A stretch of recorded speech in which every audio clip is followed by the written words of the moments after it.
ये जो आप आए थे जब शुरू में, तो आपके भाषणों में होता था भय मुक्त, भ्रष्टाचार मुक्त, अपराध मुक्त।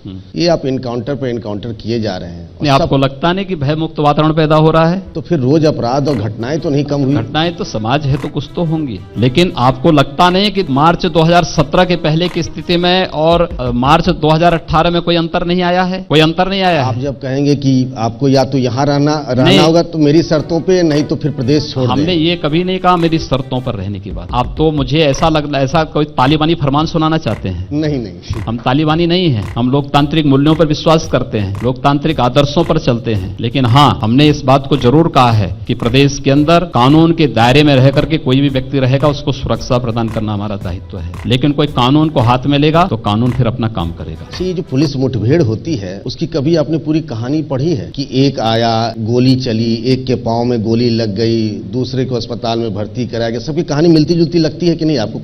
देखिए मुझे एक बात बताइए, आप क्या आपको ये लगता है कि जितनी ये इनकाउंटर हुए सब फेक हैं? मैंने सबके बारे में नहीं, आपने कहा जो कहानी बनाने के बाद मैंने कहा दो चार को छोड़ दे। तो मैं क्या कह रहा हूँ, दो चार को बात नहीं कर रहा हूँ। हम लोग लगभग 1250 से अधिक इनकाउंटर हुए हैं। आप एक को भी प्रमाणित कर लें जो फेक हो। मैं तो कर दूंगा। मैं कह रहा हूँ आपसे, मैं आपको चैलेंज करता हूँ। कहानियां एक जैसी क्यों है? कहानी एक जैसी ही होती है, गोली एक जैसी ही चलती है, और एक ही को गोली लगती है। अगर कोई अपराधी गोली मारे, नहीं क्या जो हमारे सब इंस्पेक्टर शहीद हुए हैं क्या गलत हुए हैं? नहीं, मैं उनकी बात नहीं कह रहा हूँ। ये तो मैंने कहा ये तो हमारे जवानों की शहादत का अपमान कर रहे हैं। पर मैंने ये भी जिक्र नहीं किया कि मथुरा में बच्चे को गोली लग गई। नहीं, उसको हमने इनकाउंटर नहीं माना, उसमें FIR दर्ज हुआ, बकायदा उसके खिलाफ कार्रवाई हुई। पर मैं ये जानना चाहता हूँ कि जब कानून है, आप खुद कहते हैं कि कानून के दायरे में, तो ठीक है, अभियोजन होगा, उसके खिलाफ मुकदमा चलेगा, गवाह आप लाएं, उसको जेल भिजवा दें। ये क्यों कि भाई नहीं? ये कौन सी बात है कि अपराधी गोली चलाएं और हम पुलिस वाले से कहें कि भाई तुम अपने हाथ बांधे रहो, और जब गोली चल जाए तो उसके बाद जो है तब जाके तुम गोली चलाना? ये कौन सी बात हुई? सामने से गोली चल रही है तो पुलिस को पूरा अधिकार है कि गोली का जवाब वो गोली से दे। गोली का जवाब वो गोली से दे।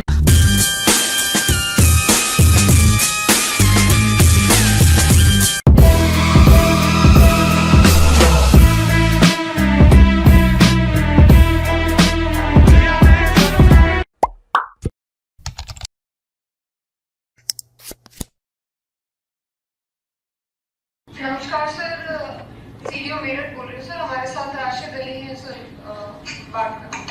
नमस्कार सर। नमस्ते जी, राशिद अली जी कैसे हैं आप? बहुत अच्छे सर। आपका चयन जो है उत्तर प्रदेश में जल शक्ति विभाग के द्वारा जो अधियाचन भेजी गई थी उत्तर प्रदेश लोक सेवा आयोग को, उसमें जूनियर इंजीनियर के पद पर आपका चयन हुआ है।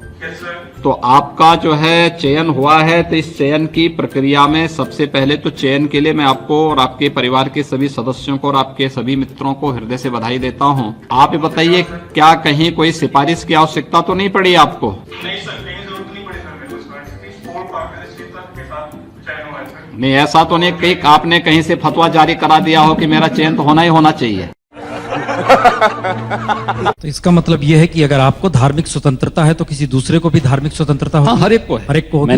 मैंने राम मंदिर निर्माण मक्का मदीना में करने की बात नहीं की। मैं राम मंदिर निर्माण की बात यरूशलेम में नहीं कर रहा हूँ, वेटिकन सिटी में नहीं कर रहा हूँ, मैं अयोध्या में राम मंदिर के निर्माण की बात कर रहा हूँ। आप कोई और सीट बताइए जहाँ से आप चुनाव जीत सकते हैं, गोरखपुर से निकलकर? कहीं भी उत्तर प्रदेश, पूरे देश के अंदर कहीं भी आप कहें तो हैदराबाद से चुनाव लड़के जीत सकता हूँ। गाँव में आना आग लगा दूंगा तुमको। वैसे मुझे नहीं पूछना चाहिए, लेकिन आपने क्योंकि बोला हनुमान भक्त, तो हनुमान चालीसा आती है आपको? हाँ जी आती है, बिल्कुल आती है। सुने? जरूर सुनाएंगे। अच्छा है, और हनुमान चालीसे से बहुत शांति भी मिलती है, पर मैं दूसरों की तरह अच्छा गाता नहीं हूँ। श्री गुरु चरण सरोज रज, निज मन मुकुर सुधार, बरनउँ रघुबर बिमल यश, जोदायक फल चार। तो साबित हो गया मैं सच्चा हिंदू। लेकिन देखिए, बीजेपी कहती है ये सब आप दिखावा करते हैं। ये हमारी भक्ति भी दिखावा है। अपने 5 वर्षों के लेखे जोखे को रखना होगा और जनता आपके बहकावे में नहीं आने वाली है। एक तरफ शाहीन बाग में बिरयानी खिलाओगे और दूसरी तरफ आकर के हनुमान चालीसा का पाठ करोगे। राहुल गांधी भी यही करते थे गुजरात के अंदर, लेकिन गुजरात के अंदर एक बड़ी अजीब सी घटना घटित हुई। जब श्री राहुल गांधी सोमनाथ मंदिर में पूजा करने के लिए गए तो उनको बैठने का सलीका नहीं मालूम था। वे जब बैठे तो पुजारी को बोलना पड़ा कि भैया ये मंदिर है, मस्जिद नहीं, नमाज नहीं पढ़ रहे हैं यहाँ पे। कि मंदिर में पूजा करने पालती मार करके बैठना पड़ेगा। तो जिन लोगों को बैठने का सलीका ना मालूम हो वे हनुमान चालीसा का पाठ करके दिखाने का प्रयास कर रहे हैं कि हम भी हिंदू हैं। लेकिन मैं आपको फिर कह सकता हूं, अपने संविधान को आगे बढ़ाइए। केजरीवाल जी के साथ साथ एक दिन ओवैसी भी हनुमान चालीसा का पाठ करता हुआ दिखाई देगा।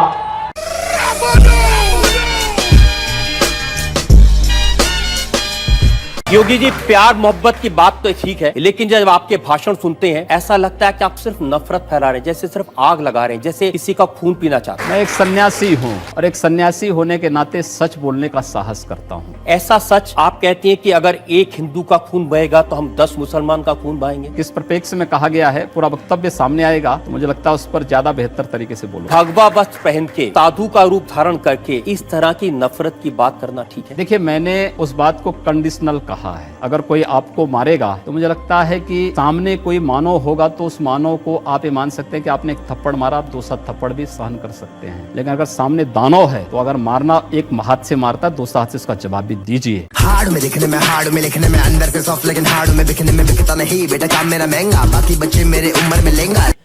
हिंदू मुसलमान नफरत मार काट, ये क्या शोभा देता है मंदिर के महंत को? हम कहाँ भगवा पहने साधु को? हम कहाँ मार काट करवा रहे हैं? हम तो शांति से रहना चाहते हैं। लेकिन जो लोग शांति से रहना नहीं देना चाहते हैं तो आखिर उसका भी तो कोई उपचार होगा। उपचार जब शासन तंत्र के साथ नहीं होता तो समाज को वह उपचार स्वयं अपने हाथों में लेना पड़ता है, और मुझे लगता है समय आ गया है जब उपचार लेना पड़ेगा। इस देश के अंदर एक भी दंगा हिंदुओं की ओर से नहीं हुआ है। ये केवल भारत की बात नहीं कर रहा हूँ, पूरी दुनिया की मैं बात कर रहा हूँ। पूरी दुनिया के अंदर ये सच्चाई है। ये आपकी थ्योरी हो सकती है, मेरी थ्योरी नहीं, जो सच्चाई है। दूसरा, ये एक भी दंगे की उत्तर प्रदेश में 2.5 वर्ष के दौरान 430 से अधिक सांप्रदायिक हिंसक झड़पें और दंगे हुए हैं। एक भी दंगे की शुरुआत हिंदुओं की ओर से नहीं हुई। दंगा शुरू करने वाला ना हिंदू होता है ना मुसलमान होता है। कैसी बात कर रहे हैं आप? मैं सच्ची बात कर रहा हूँ। आज लोग कह देंगे आईएसआईएस के साथ लड़ने वाले लोग न हिंदू है न मुसलमान है, फिर उनके लिए फतिया क्यों पढ़ा जा रहा है? बात की कोई जाति नहीं होती।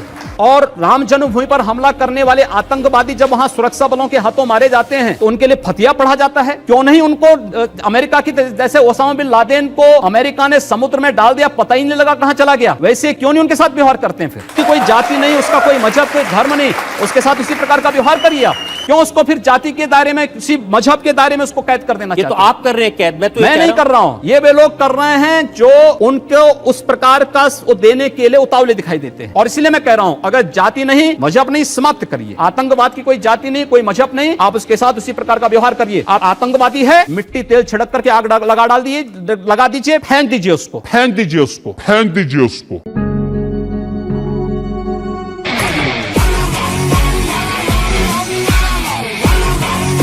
को रहना होगा, भारत के संविधान को मान करके चले, भारत की परंपरा पर विश्वास करे, भारत के महापुरुषों को सम्मान दे, सबका स्वागत होगा। लेकिन अगर भारत के अंदर रह करके ये नहीं चलेगा कि तन भारत में और मन पाकिस्तान में, ये चलेगा तो हम लोग इसको नहीं स्वीकार कर पाएंगे। मैं तो आप चाहता हूं सिर्फ आप जनता से आज इतना वादा कर दें कि आप इस तरह के भड़काने वाले बयान नहीं देंगे, आप आग लगाने का काम नहीं करेंगे और वाकई में सबको साथ लेके चलेंगे। अगर बशर्ते अगला पक्ष शांति से रहेगा तो मुझे प्रसन्नता होगी उसके विकास करने में योगदान देने। और अगर अगला पक्ष शांति से नहीं रहेगा तो क्या करेंगे? अगर शांति से नहीं रहेगा तो उसको शांति से रहना सिखाएंगे, बंदूक के दम पर, मार के दम पर। जो जिस भाषा को समझेगा उस भाषा से समझाएंगे।